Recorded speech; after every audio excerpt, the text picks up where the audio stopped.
इसको ऐसे भी समझा जा सकता है कि पारस खेमा और राजद दोनों चिराग पासवान के सामने है।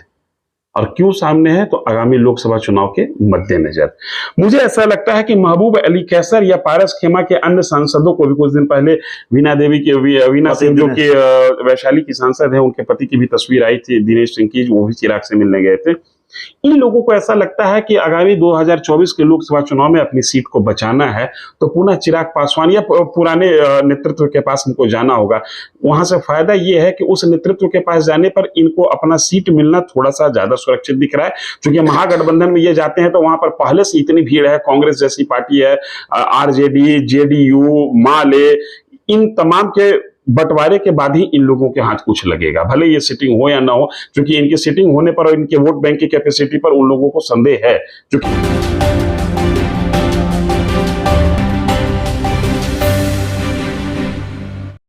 नमस्कार, आप देख रहे हैं धा न्यूज और मैं हूं अभिषेक मिश्रा। देखिए, पिछले कुछ घंटों से बिहार में एक तस्वीर की चर्चा खूब है और वो तस्वीर ये है कि महबूब अली कैसर, जो माफ कीजिएगा, पशुपति पारस खेमे के नेता हैं, उनके गुट के सांसद हैं, वो चिराग पासवान से मिलते हैं। कमाल की बात यह है कि महबूब अली कैसर के बेटे यूसुफ सलाउद्दीन, जो आरजेडी के विधायक हैं, वो भी चिराग पासवान से मिलते हैं।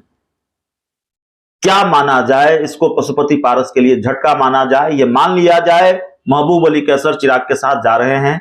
इसको हम जरा और बारीकी से समझने की कोशिश करेंगे, उनके जरिए, जिनके जरिए आपने दशकों से बिहार की राजनीति को बहुत बारीकी से समझा है। हमारे साथ बिहार के जाने माने पत्रकार धीरेन्द्र सर हैं। सर, एक तस्वीर सामने आई और जिसको पूरा बढ़ चढ़कर, कमाल की बात यह है कि बढ़ चढ़कर इसको प्रचारित किया चिराग पासवान की पार्टी ने, लोजपा के ऑफिशियल ट्विटर अकाउंट से, उनके प्रशंसकों की तरफ से, उनकी पार्टी के नेताओं की तरफ से, कार्यकर्ताओं की तरफ से। महबूब अली कैसर, जो अभी पारस गुट में हैं, सांसद हैं खगड़िया के, वो चिराग पासवान से मिलते हैं। उनके बेटे आरजेडी के विधायक हैं, वो भी मिलते हैं।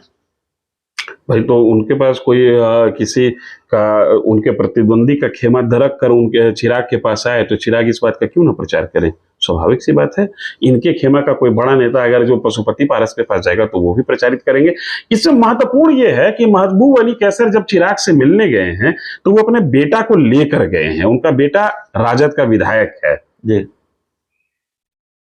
इसको ऐसे भी समझा जा सकता है कि पारस खेमा और राजद दोनों चिराग पासवान के सामने है। और क्यों सामने है? तो आगामी लोकसभा चुनाव के मद्देनजर मुझे ऐसा लगता है कि महबूब अली कैसर या पारस खेमा के अन्य सांसदों को भी कुछ दिन पहले वीना सिंह जो कि वैशाली की सांसद है, उनके पति की भी तस्वीर आई थी, दिनेश सिंह की, वो भी चिराग से मिलने गए थे। इन लोगों को ऐसा लगता है कि आगामी 2024 के लोकसभा चुनाव में अपनी सीट को बचाना है तो पुनः चिराग पासवान या पुराने नेतृत्व के पास इनको जाना होगा।